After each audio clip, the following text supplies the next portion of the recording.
You think respect is earned by keeping every promise no matter what changes. You think loyalty means chaining yourself to a sentence you said on a calmer day and dragging it across new terrain just to prove you are consistent. That belief flatters people who need you predictable, but it does not make you powerful. Machiavelli would say, not powerful at all. A promise is a tool, not a shrine. Tools serve the mission until the mission outgrows them. When a promise starts strangling your leverage, you do not cling harder. You change tools and keep moving. If that sounds cold, good. Cold is clean. Cold cuts. And if you want respect without being liked, you will learn how to cut without shaking. Breaking a promise while keeping respect begins with abandoning the childish idea that virtue lives in sameness. It lives in accuracy. Accuracy is the only kindness that scales. You were not born to be a statue for other people's comfort. You were born to build outcomes that matter. The crowd wants your clarity so they can pin you down. The strategist keeps their control so they can move. Begin with the first correction you must make to your instincts, something we keep returning to because it is the law. Clarity belongs to therapy. Control belongs to power. Say it in your own words if you must. Clarity is for therapy, control is for power, then act like you believe it. When circumstances shift, you do not host a public autopsy. You perform a quiet upgrade. The average person feels guilty for changing course, and so they over-explain, seeking absolution from people who benefit from their obedience. You will not do that. You will define the move with a sentence and enforce it with action. You will use frame control rather than confession. Frame control means you choose the angle from which the event is seen. You do not let the loudest voice set the caption on your decision. You set it. You say little, you stand still, you make the new move look inevitable. The one who explains bends the knee. The one who holds the frame makes the room adjust. The deeper you need to pivot, the simpler you must sound. Complication looks like guilt. Simplicity reads as strength. Understand the psychology you are weaponizing. People do not truly crave truth. They crave certainty. A promise feels like certainty, which is why crowds worship it. But certainty that ignores reality becomes a trap, and the person who clings to the trap looks weak. Power is not about being perfectly understood. It is about being seen as inevitable. You look inevitable when your actions line up with outcomes that compound, even if your words must change to match reality. That is why perception is everything in the moment and results are everything in the long run. In the short window where people do not have proof yet, they will judge you by posture, pace, and presence. If your presence is composed and your pace is unhurried, your break looks like leadership. If your presence leaks, your break looks like betrayal. The fix is not a longer explanation. The fix is a calmer face and a cleaner cut. 3 levers carry most of the weight when you break a promise with dignity. The first is timing. Timing is delay used on purpose. You do not sprint to answer accusations the minute they land. You let time drain the drama so your single line can land on dry ground. A little silence tightens the room. It makes people measure their words. The second is tone. Tone is distance in your voice and body. You are present without being porous. You neither plead nor attack. You speak as if the decision is settled and the team is already moving. The third is proof. Proof is your quiet stack of receipts. You do not wave them around like trophies. You keep them as armor. If someone of consequence needs to see the case, you show the numbers, the contracts, the trend lines, and then you shut the folder and return to execution. The less you talk and the more you demonstrate, the more your silence does the heavy lifting. This is the beginning of true frame control. You force attention onto the scoreboard rather than the argument. Now we shift from principle to technique because without technique, posture is cosplay. The first technique is policy, not panic. When the pivot arrives, do not narrate feelings. Set the policy and act. Ship the new build. Publish the straight memo. Redirect the budget. Announce the standard that replaces the old promise. Standards turn discussion into structure. People forgive disruption from the person who creates order. If someone tries to pull you back into the drama of the old commitment, you point to the policy. Policy is not a mood. Policy is a map. The second technique is redirection. When someone tries to turn the room into a court, you point to the scoreboard. You talk about outcomes, risk profiles, and the simple fact that the game moved. The third technique is inversion. You turn the accusation into your credential. You changed your mind, correct? And staying the same with new data would have been vanity. You broke your word. I broke the obsolete word to honor the living objective. You are hard to read. That is the point. Predictability is leverage handed to others. Unpredictability is leverage kept. Your steadiness lives in your standards and your execution. not in yesterday's sentence. There is also the precision cut, the line that ends the trial without a speech. You don't deliver paragraphs, you deliver blades. Confidence upsets the insecure. We're incompatible with your pace. The structure changed. I don't owe you authenticity. I serve the result. These are not insults, they are boundaries in clean language. They say, without apology, that you will not audition for permission to lead. After you deliver one, you do not garnish it with a softening paragraph. You degrade the cut when you garnish it. You deliver the cut, and then you let the quiet bite down. If they push, you repeat the move that matters. Action. Short answers carry weight because they leave no surface for argument to stick. You are not cold because you are cruel. You are cold because you refuse to leak power into performance. Examples make the method real. Professional arena. You promised a 6-month roadmap that made sense in January. By April, the market flips. Keeping the old path burns cash. Pivoting risks being called unreliable. You ship the aligned build and present it without apology. Here is the version that wins now. Here is the migration path.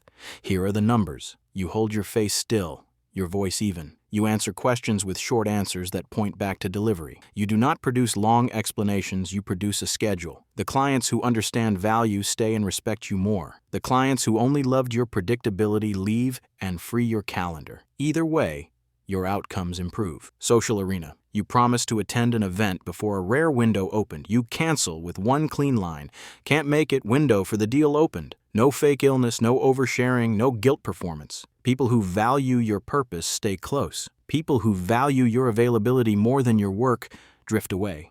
The filter is a gift. Intimate arena. You promised constant access early on because you feared loss. Your life now demands deep work.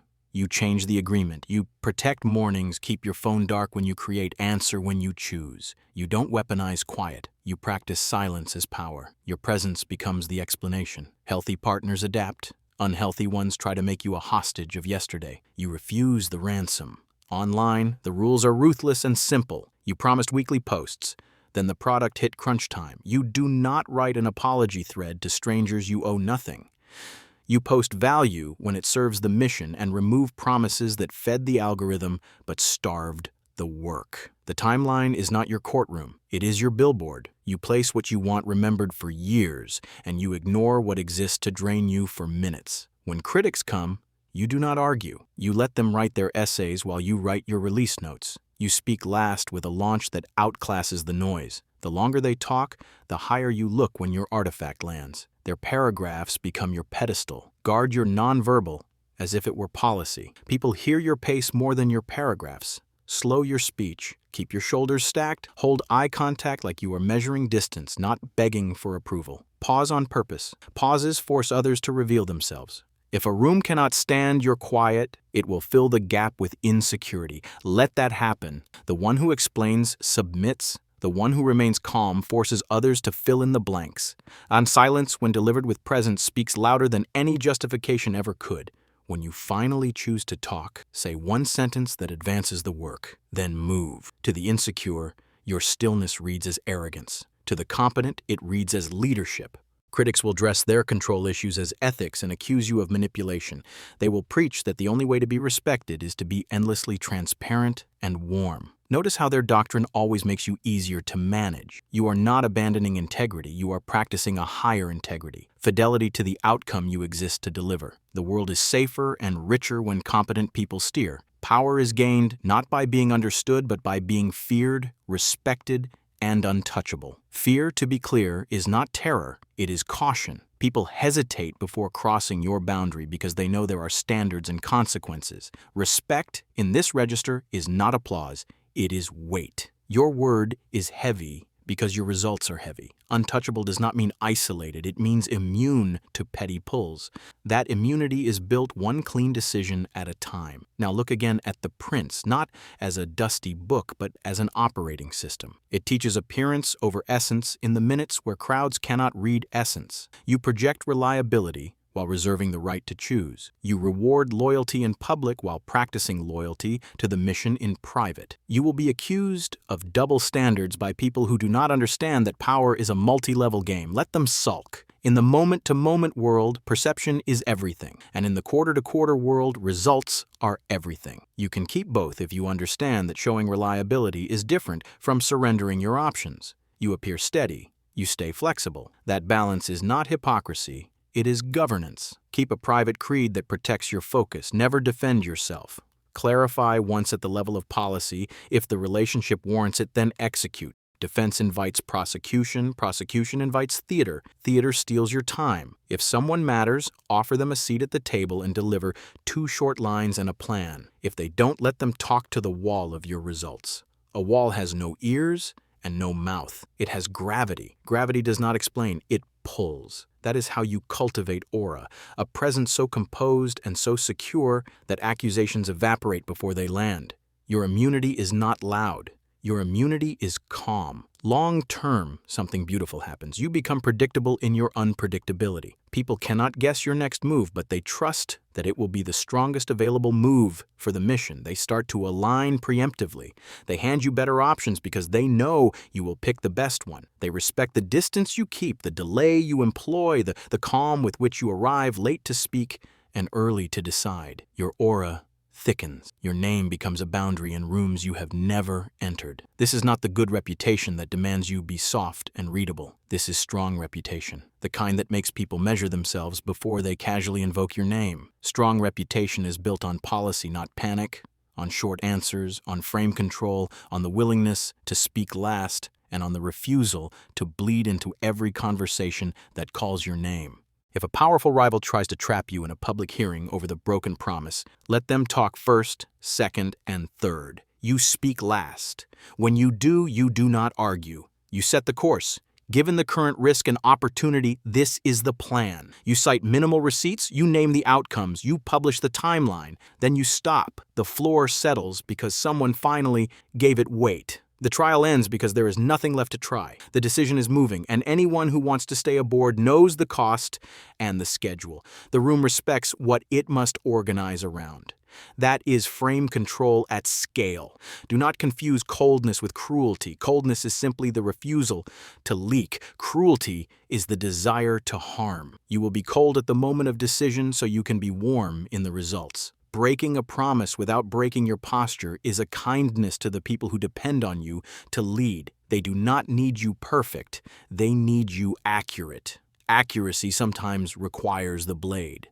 When the blade falls, use it with clean hands. No gloating, no lectures, no victory dance over the disappointed. You leave them their dignity and you keep your momentum. That combination, dignity for them, momentum for you, is how you avoid unnecessary enemies. You are not collecting haters. You are pruning liabilities. If you ever doubt the path, run the deathbed test.